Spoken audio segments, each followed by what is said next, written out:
everybody, welcome back to my channel. It's Dr. Monica Bartoli here of Orion Family Health. Today I would like to talk to you about a concept that I've come up with. I've done some social media posts about, but I wanted to give it a little more explanation. So my favorite line when it comes to health insurance, covered does not mean free. Let that sink in for a minute. We pay a lot for health insurance. I know I do. My husband and I, even though we have a plan through his employer, we still pay a lot of money. So what do they mean when you go somewhere and they say, oh, that's not covered? Or more importantly, that's covered, but it's still gonna cost you $300. What does that even mean? So I'm gonna give this a little context for you.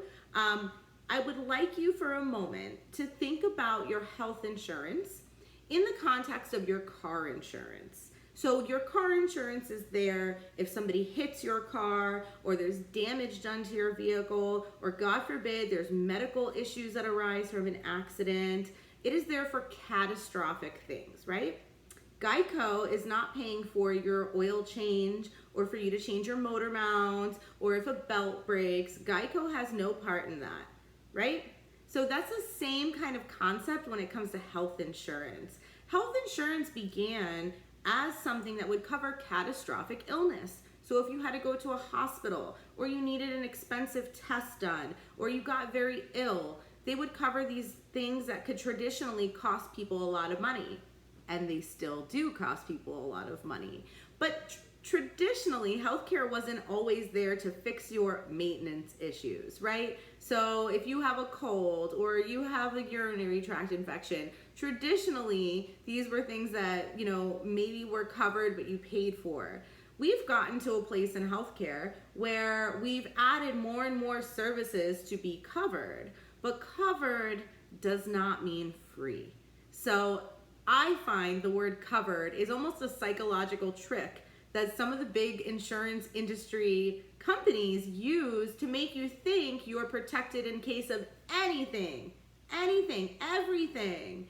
But then when you get down to actually needing care and you find out it's not covered, or you haven't met your deductible yet, so you still have to pay out of pocket. Health literacy is so important when it comes to your insurance. So what I recommend people do, and if you haven't done it, do it right now, is pull up your insurance explanation of benefits. You will see that you likely have preventative services are 100% covered, meaning free. So everybody in this country that has a healthcare plan is entitled to a preventative visit with a primary care doctor, and most of the preventative labs that go with it, I say most because there's some that I feel as a doctor are necessary that your insurance company does not. And also your screenings, anything labeled as preventative, it is your benefit that they are free and 100% covered. I say free with quotation marks because you pay for insurance, so you're paying for it, but you won't pay anything at the time of service. That's where the discrepancies end, right? Because then, let's say you go see your doctor for a problem. Well, you may have a copay, so you may have to pay $40 every time you go to do that. It's covered. You're not paying $200, which is what the doctor may be charging the insurance company, but it is not free.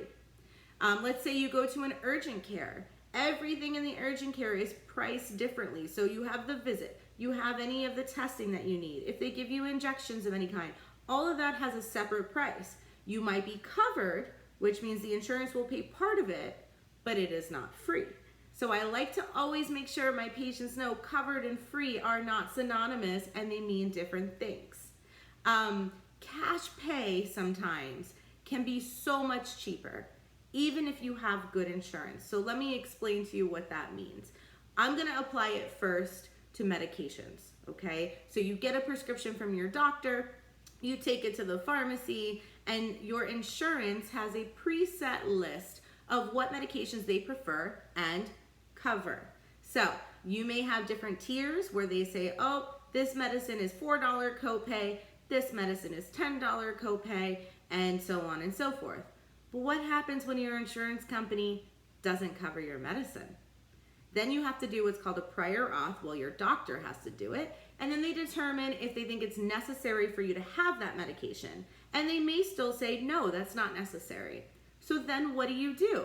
Just because you and your doctor feel it's necessary, your insurance says it's not, they're not going to pay for it. So I encourage you, when it comes to medications, any medication, log on to a website like goodrx.com and plug that medicine in and see how much the cash pay price is. You'll be surprised to see that sometimes the medicines are dirt cheap, even if you're paying $10, which doesn't sound like a lot, but you could get it from GoodRx for $2. Wouldn't you do that? Save that $8 and go get a latte. So it can be cheaper. The other thing is, for some brand new prescription medicines, you can go onto their websites and they mostly have patient assistance programs. So you can apply for them and get your brand name, brand new medications for cheaper prices monthly through their programs. So that's one reason why sometimes insurance isn't always the cheapest way to go. Let's talk about labs. So sometimes, actually a lot of times, there's some blood work tests that need to be ran that maybe your insurance doesn't consider necessary, or the coding that we use doesn't match the coding that the insurance company wants us to use, and therefore they won't pay. I have seen patients get lab bills for hundreds of dollars for tests that are pennies to do. And so sometimes you need to look at it yourself and ask the lab if they have a cash pay price, because it can be cheaper. Some of the tests that I'm talking about are some of our autoimmune and antibody tests, vitamin levels. Sometimes the insurance doesn't think they're necessary, especially if we're doing them for screening purposes. So always ask your lab what their self-pay price is. You may decide to do it outside of your insurance. And the other thing that can be cheaper for cash is radiology, diagnostic tests. You'll be so surprised to know, as a cash pay patient, that you could pay $300, $200 for an advanced image, like an ultrasound, a CT, an MRI. Sometimes when you run it through your insurance, you get a phone call and the radiology place will tell you, we're confirming your appointment for tomorrow and your MRI out of pocket is going to be $600. No, ask them what the cash pay price is. I guarantee you it's less. Now, some people have wonderful insurance. I have had wonderful insurance where co-pays and deductibles are all very low and manageable. But with the expansion of healthcare, I see that more often than not, people are paying too much because they're using their insurance thinking they're going to get a better deal. And that's not always the case. That's where primary care, direct primary care, comes into play. So with direct primary care, patients can accurately predict the cost of their basic health care, like those oil changes, right? So if you get sick, you already know how much your doctor costs. If you're a member, you've already paid for your doctor. So everything is covered at that point and free. With direct primary care, covered does mean free. So in my model of care, my monthly patients have access to every single service I offer free of charge. They never get a bill because they have already paid into my practice and they've already paid for my fees. So they have transparent health care. They never get a bill. My non-member patients can go anytime to my website and see how much a test or a diagnostic or a treatment costs them. So they know before they even pick up their phone how much their health care will cost. So if you're looking for a lower priced way to do your primary care, direct primary care may be a great option for you. With people with high deductible plans, you may add up how much you spend in a membership fee in a year is way less than trying to reach that $8,000 deductible, and saves you a headache and also gets you partnered with a doctor that truly cares about you. So remember, covered does not mean free.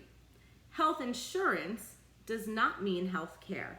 I hope this was informational and it makes a little more sense hearing it in this format. If you have any questions, drop me a comment. If you like what I'm putting out there, go ahead and hit subscribe. There's plenty more to come. Have a great day.